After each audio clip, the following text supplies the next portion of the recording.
Telugu Desam party అధికార కూటమిలో రాజకీయం చాలా ఆసక్తికరంగా మారిపోయింది. సొంత పార్టీ నేతల మీద తెలుగుదేశం పార్టీ సీనియర్ నాయకులు కొన్ని సంచలనటువంటి ఆరోపణలు కూడా చేస్తున్నారు. సంవత్సర కాలంగా పార్టీలో అవమానాలను భరిస్తున్నాం, తమను ఇబ్బంది పెట్టినటువంటి ఏ ఒక్కరిని కూడా వదలను అని చెప్పేసి తెలుగుదేశం పార్టీ నాయకులు సుగవాసి ప్రసాద్ బాబు సంచలనటువంటి వ్యాఖ్యలు కూడా చేశాడు.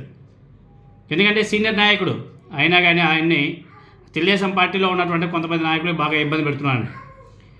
మాజీ ఎంపీ, మాజీ ఎమ్మెల్యే పాలకొండరాయుడు సంస్మరణ సభలో తెలుగుదేశం పార్టీ కార్యనిర్వాహక కార్యదర్శి సుగవాసి ప్రసాద్ బాబు తన ఆగ్రహాన్ని వెలకెక్కాడు.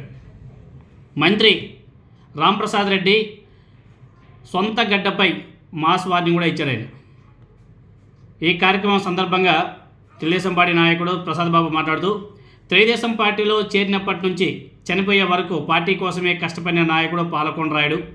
అలాంటి వ్యక్తి కుటుంబ సభ్యులు మేమంతా కూడా తెలుగుదేశం పార్టీలోనే మేము అనేక ఇబ్బందులు కూడా ఎదుర్కొంటున్నాం. అదేవిధంగా సుగవాసి సుబ్రహ్మణ్యంను పార్టీలోనే కొంతమంది వ్యక్తులు బాగా ఇబ్బంది పెట్టారు. అందుకే ఆయన పార్టీకి రాజీనామా చేసి వెళ్ళిపోయాడు. ఏడాది పాటు పార్టీలో అవమానాలను భరించాడు. ఎన్నికల్లో ఓడిపోయినంత మాత్రాన ప్రజల్లో ఆదరణ లేనట్ట. చాలా చోట్ల తెలుగుదేశం పార్టీ ఇన్ఛార్జీలు ఓడిపోలేదా? అయినప్పటికీ వారు ఇన్ఛార్జ్ పదవిలోనే కొనసాగుతున్నారు కదా. ఒక్క రాజంపేటలో మాత్రమే ఇన్ఛార్జ్ పదవి ఎందుకు ఇవ్వడం లేదు? ఓడిపోతే ఇలా అవమానిస్తారా? మమ్మల్ని ఇబ్బంది పెట్టిన ఏ ఒక్కరిని వదలను అని చెప్పేసి చాలా సీరియస్గా వార్నింగ్ ఇచ్చాడు. అదేవిధంగా తెలుగుదేశం పార్టీకి బాలసుబ్రహ్మణ్యం రాజీనామా కూడా చేశాడు. ఉమ్మడి కడప జిల్లా తెలుగుదేశం పార్టీకి గట్టి ఎదురు దెబ్బని కూడా చెప్పుకోవచ్చు. మహానాడు జరిగిన 10 రోజులకే సీనియర్ నేత సుగవాసి బాలసుబ్రహ్మణ్యం తెలుగుదేశం పార్టీకి రాజీనామా చేశాడు. ఆ రాజీనామా లేఖను కూడా చంద్రబాబు నాయుడు గారికి పంపించాడు. ఆయన ప్రజల సలహాలను, సూచనలను, అభిప్రాయాలను, మనోభావాలను గౌరవిస్తూ తెలుగుదేశం పార్టీకి రాజీనామా చేస్తున్నానని చెప్పేసి అతను లేఖ కూడా రాయడం జరిగింది. పార్టీలో అనేక అవమానాలు కూడా ఎదుర్కొంటున్నాం, ఇక తెలుగుదేశం పార్టీలో మేము భరించలేం అని చెప్పేసి ఆయన రాజీనామా లేకుండా చంద్రబాబు నాయుడు గారు పంపించాడు.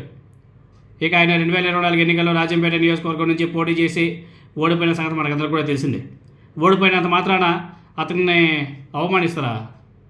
ఓడిపోయినంత మాత్రాన ఇన్ఛార్జ్ పదవులు ఇవ్వరా అని చెప్పేసి వాళ్ళ సోదరుడు సీరియస్ అవ్వడం కూడా జరిగింది. ఈరోజు చాలా అతను సుగవాసి సుబ్రహ్మణ్యం వాళ్ళ బ్రదర్, అతను సుగవాసి ప్రసాద్ బాబు వాళ్ళ అన్న గురించి చాలా బాధపడ్డాడు. సొంత పార్టీలోనే నాయకులు అవమానపరుస్తున్నారు. ఎస్పెషల్ చెప్పాలంటే మంత్రి రాంప్రసాద్ రెడ్డి అలా చేయడం వల్ల అతను ఒక గ్రూప్ పాలిటిక్స్ కూడా చేస్తున్నాడని చెప్పేసి ఆగ్రహం వ్యక్తం చేయడం కూడా జరిగింది. ఇలాంటి ప్రతి నియోజకవర్గంలో కూడా ఉన్నాయి.